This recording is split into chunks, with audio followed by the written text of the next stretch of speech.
Assalamu alaikum, bonjour à tous, c'est Sultan et je suis ravi de vous retrouver pour ce premier épisode de ce qu'Allah dévoila, ce que Majid vous cacha. Habituellement, il faut des heures, voire des jours pour trouver les erreurs ou les mensonges que peut contenir un ouvrage. Mais Ukasha nous facilite grandement la tâche en foutant des erreurs directement en couverture de son livre. L'histoire de celui qui voulait diviniser pour mieux régner. C'est en ces termes, et sans le nommer directement, que Majid Ukasha présente le messager d'Allah Muhammad, que la paix soit sur lui.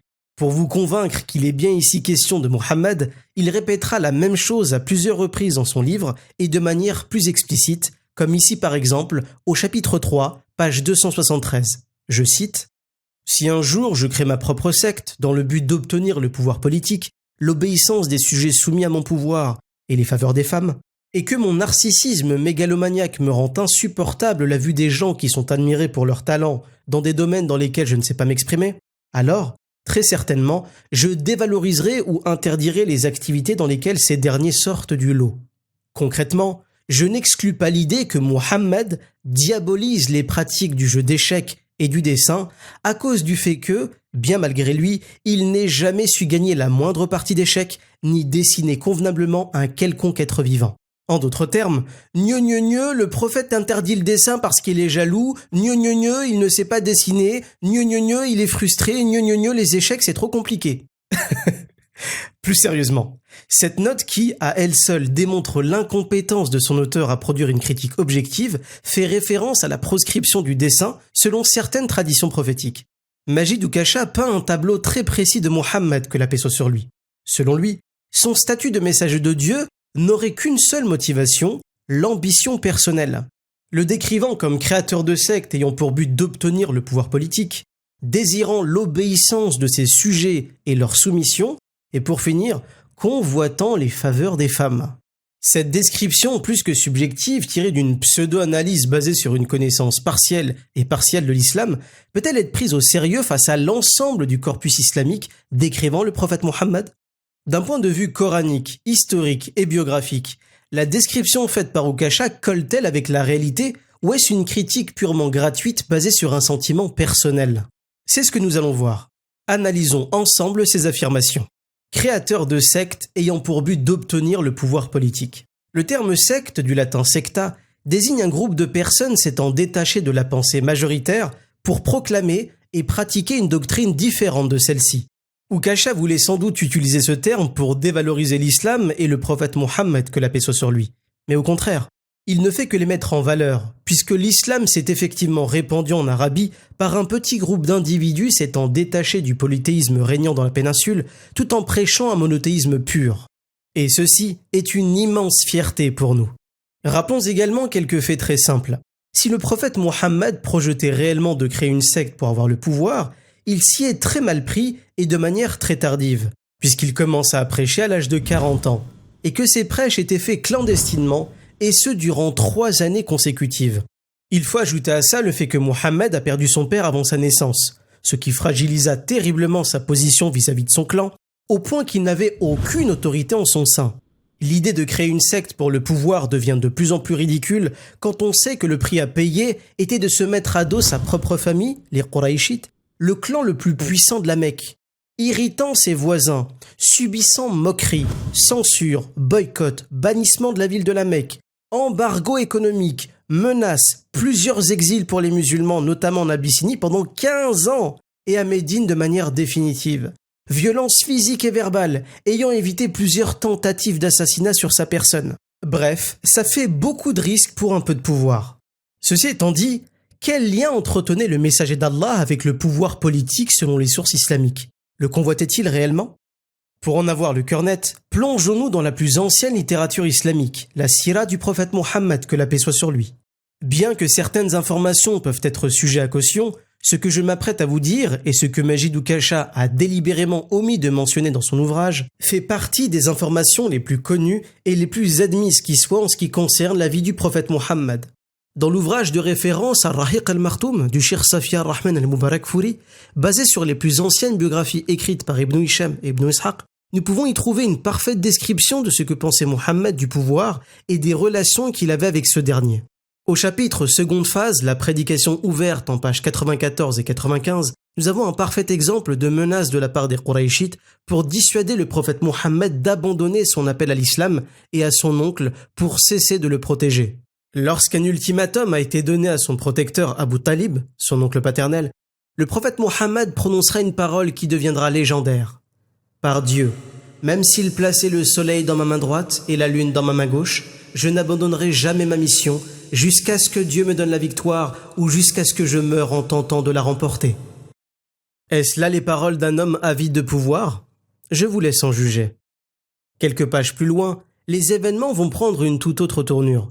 Les Qurayshites, comprenant que les menaces et la violence n'auraient aucun effet sur la détermination des musulmans à proclamer l'islam, ils tentèrent d'acheter le messager de Dieu. Pour ça, ils envoyèrent Utba ibn Rabi'a, qui était l'un des chefs de clan de Quraysh. Cet homme avait une seule et unique mission, donner au prophète Mohammed tout ce dont il désirait, à condition qu'il abandonne la mission que Dieu lui avait confiée, à savoir proclamer un Dieu unique pour toute l'humanité. Utba ibn Rabi'a parla en ces termes. « Ô fils de mon frère, si tu as fait tout cela pour la richesse, nous te donnerons de nos biens jusqu'à ce que tu deviennes le plus riche d'entre nous. Si c'est les honneurs que tu désires, nous ferons de toi notre chef, et aucune décision ne se prendra sans ton accord. Si tu veux devenir roi, nous te prendrons pour roi. Et si tu es possédé par un djinn malfaisant, dont tu ne peux secouer le joug, alors nous ferons venir un guérisseur que nous paierons largement, et tu seras guéri. » Selon Kasha, le prophète Mohammed aurait donc sauté sur l'occasion, n'est-ce pas ? Eh bien non, pas du tout. Le prophète Mohammed répondit à Utba avec une récitation du Saint-Coran. Ha-Mim. C'est une révélation de Dieu, le tout clément, le tout compatissant. C'est un livre dont les versets ont été détaillés, un Coran en arabe pour les êtres doués d'entendement, qui annonce la bonne nouvelle et met en garde contre le châtiment. Mais la plupart d'entre eux s'en détournent et refusent de l'entendre. Ils disent « Nos cœurs sont voilés à ce à quoi tu nous invites et nos oreilles sont bouchées. Entre toi et nous se dresse un obstacle. Agis donc comme tu l'entends et nous agirons à notre manière. » Ayant écouté attentivement ces quelques versets, Utba, qui était venu pour dissuader Mohammed, finit par se prosterner avec lui à la fin de cette récitation. Et le prophète Mohammed, que la paix soit sur lui, conclut par ces mots. « Eh bien, Abu al-Walid, ma réponse est ce que tu viens d'entendre. Maintenant, fais ce que bon te semble. » Après ça, Utba retourna près des Qurayshites, en changeant radicalement de discours, dissuadant même son clan d'entraver la mission du messager de Dieu. Dans ce même ouvrage, en page 70, nous pouvons lire une courte description de Mohammed faite par sa première épouse Khadija radiyallahu anha. Je cite « Il soutient le faible, donne aux pauvres, accueille généreusement ses hôtes et aide ceux qui sont dans la difficulté. Est-ce le profil psychologique d'un homme convoitant le pouvoir ? Permettez-moi d'en douter. » Il était de notoriété publique qu'à la Mecque, tout le monde surnommait le prophète Mohammed Al-Amin, le digne de confiance, y compris ses ennemis. Une célèbre histoire décrit la manière dont le prophète Mohammed exerçait sa sagesse au quotidien. Après la rénovation des murs de la Kaaba, les plus puissantes tribus de la Mecque se disputèrent pour savoir quel clan allait avoir l'honneur de remettre la pierre noire dans le temple. Mohammed avait été choisi pour arbitrer et trancher le différend qui opposait les chefs de clan. Il eut une idée brillante. Il prit un manteau qu'il plaça à terre. Il y déposa la pierre noire et demanda à tous les chefs de clan de soulever la pierre en tenant chacun un morceau du manteau. Ainsi, tous les chefs de clan placèrent en même temps la pierre noire et personne ne se sentit lésé. William Montgomery Watt lui-même, célèbre professeur d'études arabes et islamiques à l'université d'Édimbourg et auteur de Mohammed at Mecca, qualifiait le prophète Mohammed en ces termes. Un prophète avec une autorité ne reposant pas sur le sang, mais sur la religion, étant capable de se tenir au-dessus des groupes rivaux et de tenir le rôle d'arbitre. Mais bon, que valent les paroles d'un universitaire reconnu mondialement pour son travail, étant l'auteur de plus de 30 ouvrages sur l'islam, face à Majidou Kasha, ancien employé dans le marketing.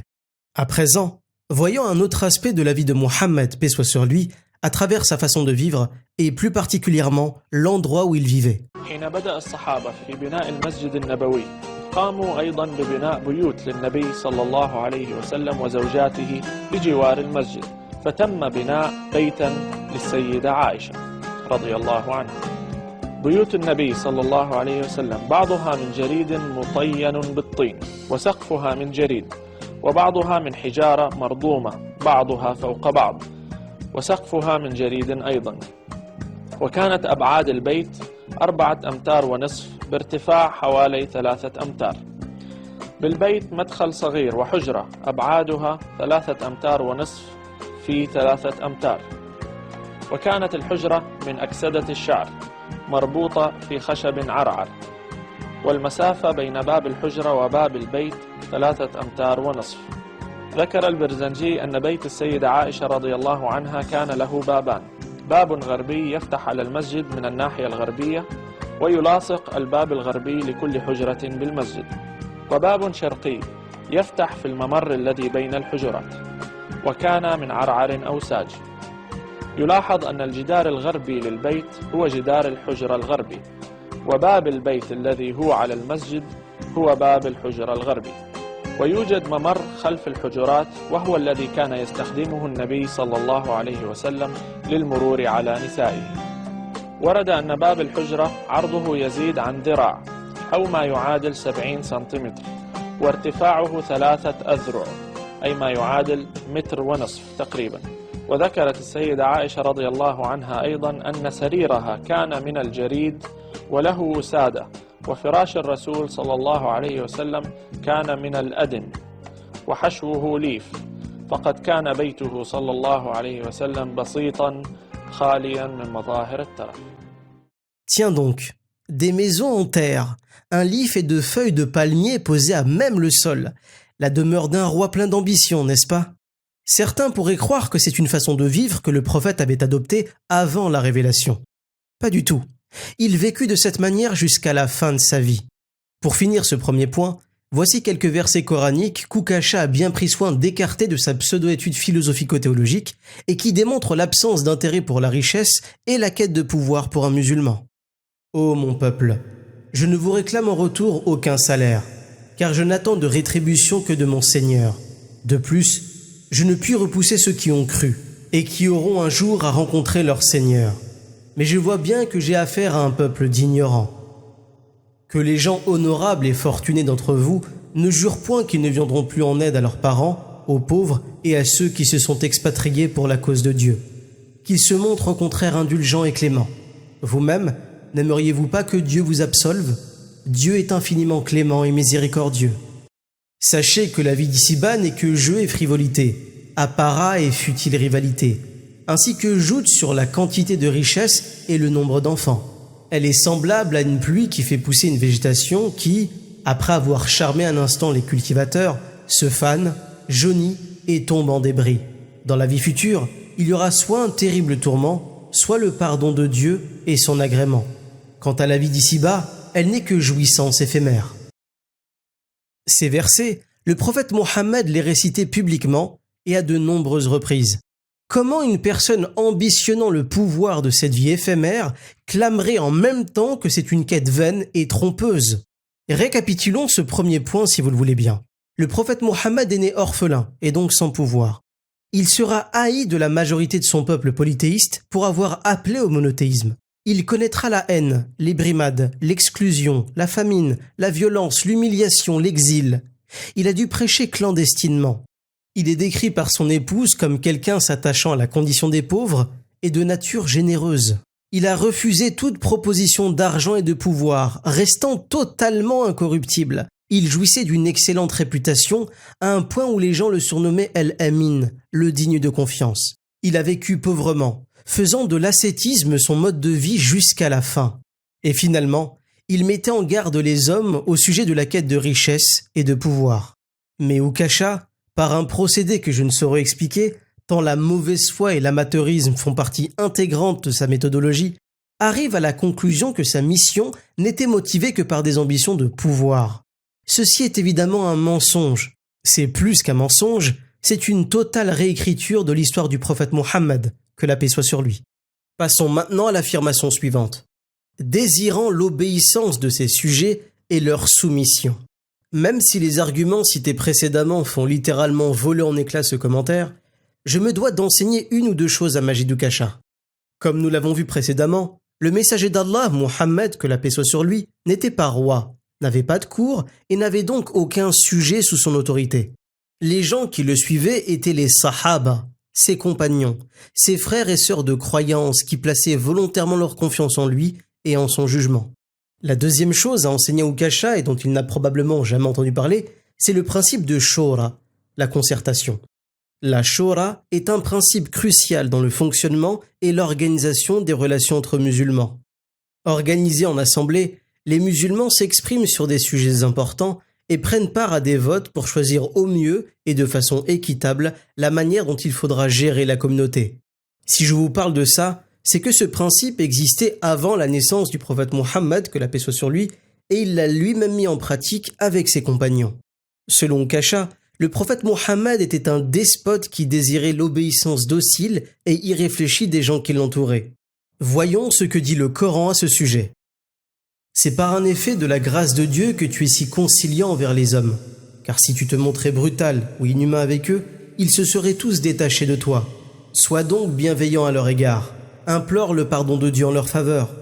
Consulte-les quand il s'agit de prendre une décision. Mais une fois la décision prise, place ta confiance en Dieu, car Dieu aime ceux qui mettent en lui leur confiance.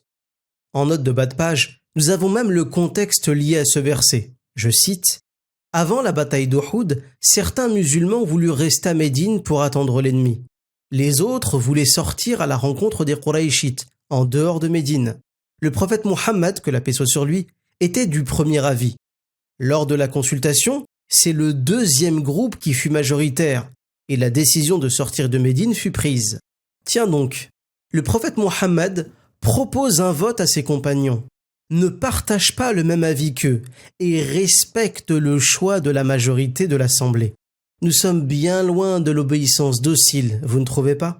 Le plus navrant, c'est que Majid Ukasha va citer la sourate qui porte le nom de ce principe, Ash-Shura, sourate 42 en page 303, sans même en connaître la signification. Justement, dans la sourate Ash-Shura, sourate 42, verset 38, on peut lire la chose suivante. Ceux qui répondent à l'appel de leur Seigneur observent la salate, se consultent entre eux au sujet de leurs affaires et qui, de ce que nous leur avons donné, font des dépenses en œuvres charitables. Lisons également la note rattachée à ce verset. Se consultent entre eux, ce verset d'où la sourate tire son nom donne le principe de la shura, consultation, concertation, délibération. Consulte-les quand il s'agit de prendre une décision. Tel est l'ordre donné au prophète, que la paix soit sur lui, voir sourate 3 verset 159, que nous avons cité juste avant, tandis que les croyants sont ici invités à délibérer entre eux de toute affaire. Allah subhanahu wa ta'ala va lui-même définir le statut d'autorité qu'aura le prophète vis-à-vis des êtres humains, ses compagnons et même les polythéistes de son époque. Sourate 88, versets 21 à 22. Rappelle-leur tout cela, car ton rôle se limite à leur rappeler, et tu n'as sur eux aucune autorité. Un mensonge de la part d'Ukasha, une omission, ou simplement de l'ignorance. Avec lui, tout est possible. En ce qui concerne son allusion en faveur des femmes, ça va être vite réglé. On ne sait ni de qui, ni de quoi il parle. Voilà, c'est tout pour ce premier épisode de ce qu'Allah dévoila, ce que Majid vous cacha. N'hésitez pas à partager et à liker. Sur ce, à très bientôt, Inch'Allah. Assalamu alaikum wa rahmatullahi wa barakatuh.